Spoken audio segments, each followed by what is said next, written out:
اللهم صل على النبي. يا حلاوة يا ولاد، يا حلاوة يا ولاد. الزنا مش تهمة، الزنا مش تهمة. فهي بتقولك الخيانة مش تهمة، فبدل ما تقولك الزنا فبتقولك الخيانة، فبتحليها يعني مش تهمة. وربنا قال لنا في القرآن: ولا تقربوا الزنا إنه كان فاحشة وساء سبيلا. فهي طالعة تقولك ده مش تهمة. امال ايه التهمة في وجهة نظرك يا فنانة؟ ما هم دول الفنانين اللي بيتصدروا لنا طول الوقت ان هم النخبة والمثقفين والمهببين. فليهم افكار كده، وليهم كده اراءات كده شاذة خارجة عن الطبيعة.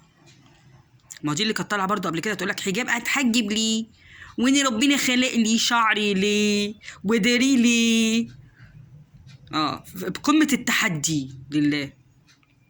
فهي طالعه برضه في قمه التحدي لله. ربنا بيقول الزنا ما هتقربولهاش، فهي قلت لك لا مش خيانه، مش تهمه، فمش تهمه. الراجل ليه حاجات. طب ما هو الراجل ليه حاجات بس احتياجات بس في الزواج شرع ربنا. ليه الخيانه؟ وما انتوا كنتوا طول عمركم بتصدروا لنا في الافلام والمسلسلات ان الراجل اللي بيتجوز على مراته ده يتذبح ذبح، يبقى بيخون ومجرم وما يستاهلش يعيش. عمل ايه يا جدعان؟ اتجوز واحدة تانية.